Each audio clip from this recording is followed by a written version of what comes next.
巴特从没想过，他和老爸的战争居然会因为一本古老的中国兵书打响。这本书正是《孙子兵法》。巴特年纪小，侯默块头大，但只要是用兵法，巴特就能学许多改变历史走向的著名战役一样，以柔克强。关于这场新的家庭战争，马杰很后悔。他说：“我错了，我真的错了，我千不该万不该，不该让家人们关掉电视，放下手机，去图书馆看什么书。”其实也不怪马杰，家人们受电子设备毒害太深，脑子都快要坏掉了，连麦琪都抱着平板不撒手。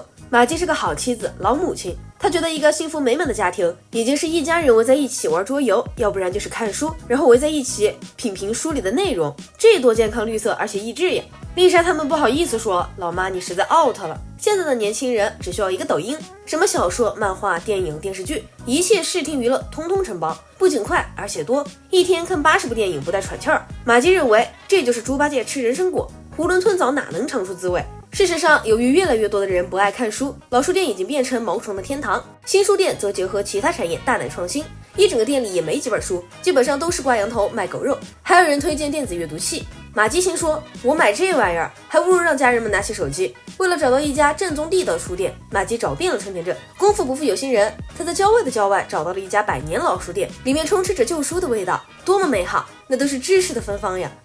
当然也混合了一些老鼠屎。马基找到了一本经典儿童读物《花园公主》，是他小时候最崇拜的女作家海洛薇所著。马基向丽莎倾情安利。丽莎觉得让他读儿童读物其实是对他智商的侮辱，他虽然才10岁，已经在读土拉伯的《理想国》了。巴特躲在角落里蹭 WiFi 玩手机，被侯默逮了个正着。老默自己掏出手机玩，又指责巴特不听妈妈的话，十分的双标。巴特气得牙痒痒，向老板问道：“给我来一本整死老爸的书！”无良老板当场掏出了《孙子兵法》，3000年前的东方智慧将帮助巴特屡战屡胜。巴特手不释卷，在食堂吃饭时，尼尔森见巴特居然在读书，骂咧咧道：“小瘪孙，装什么书呆子！”抡拳就要揍他。巴特按照兵法指示挑衅尼尔森，说他一点都不壮，完全是虚胖。尼尔森气急败坏，一头摔进了垃圾车，首战告捷，让巴特认识到《孙子兵法》的厉害。这天晚上，马基兴冲冲地跑进丽莎的卧室，要给儿子读《花园公主》。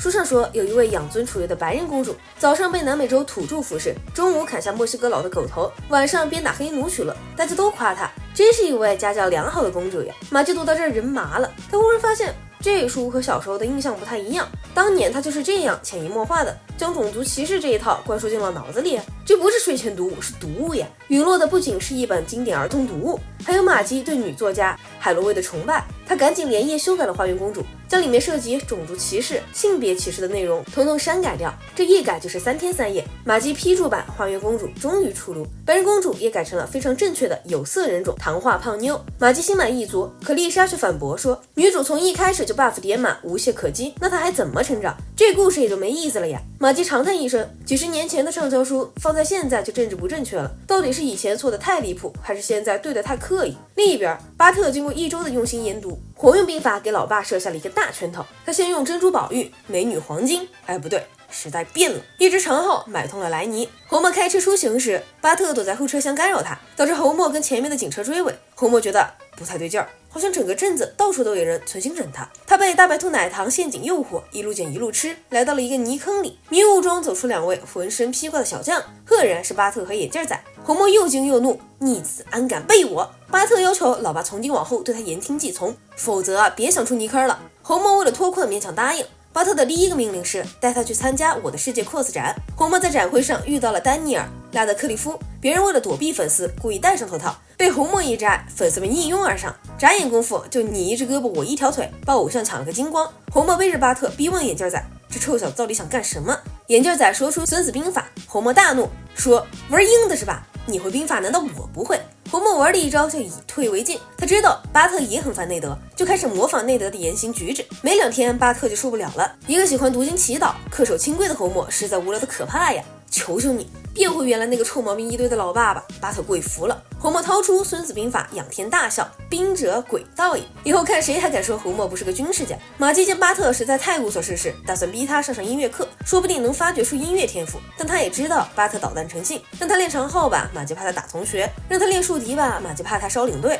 不管什么乐器，一到巴特手里，马基就觉得像武器。小恶魔巴特已经把老妈吓出心理阴影了。巴特选择了一把小提琴，价值$430，侯默签字担保，若小提琴有任何损坏，侯默都必须照价赔偿。巴特一想想明白这回事儿，手里的小提琴就变成了要挟老爸的情志。后续折腾剧情，请参考《猫和老鼠》。红帽各种扑救小提琴，为了保护钱包，他觉也不敢睡，盹儿也不敢打，随时防备巴特搞偷袭。几天下来，整个人憔悴不堪。巴特玩得不亦乐乎，红帽哀求道：“求求你放过我吧，我是个好人，还有老婆孩子呀！”连小提琴都嘲笑他。谁知粉先生说：“我在弹世界上最小的小提琴。”红帽绷不住了，自己把小提琴摔了个粉碎。他像佛罗多毁掉魔戒一样大喊：“他消失了，我自由啦！”然后直奔酒吧。为了弥补自己毁掉玛姬望子成龙的梦想，他要用酒精毁掉自己的脑子。喝酒虽然快乐，红帽忽然发现老谋子有点不对劲。他接到一个神秘人的电话，居然破口大骂，也不告诉大伙儿是谁。红帽喝到半夜，拨打了玛姬代驾热线，夫妻俩正要回家吵架，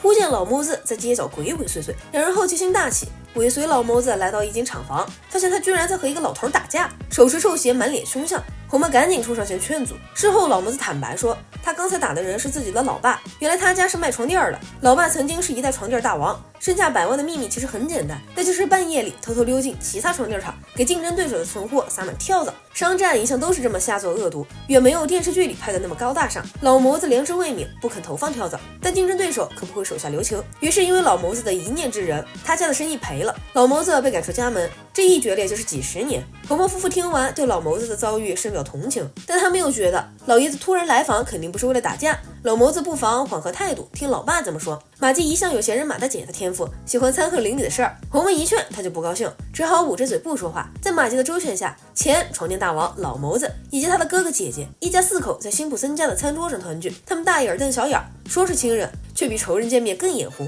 几句话不对付，这家人就要在餐桌上打起来。红帽灵机一动，赶紧播放了床垫大王早年的广告，那时候他们全家出动，拍广告拍得热情洋溢，这一幕幕画面触动了老谋子一家人的心，他们终于念及旧情，不再打架。床垫大王也宣布了自己的退休计划，他年纪大了，实在无力经营企业，虽然他家的生意没落了，但瘦死的骆驼比马大，如今还有3家生意不错的店。床垫大王要分给3个儿女，老谋子没想到自己被赶出家门这么久，居然还有产业留给他，感动的眼泪哗啦啦的流。他摇身一变成了床垫商铺的老板，不大不小，但总比开小酒吧要气派些。老谋子准备了新的广告，不料哥哥姐姐笑里藏刀，就在这广告里背刺他，造谣这家店的床垫都是死人睡过的，客人们吓得一哄而散。哥哥姐姐说，他们早就计划好要赶走老谋子，凭什么他一个跳蚤都不敢放的叛徒能分到老爸的财产？老谋子先是伤心，家人果然不如邻居可靠呀。随后他又感到愤怒，决定继承家族传统，用阴招毁掉哥哥姐姐的生意。玛姬苦劝不住，不忍看到这家人4分5裂，便好心跑去找床垫大王求助。老爷子一听，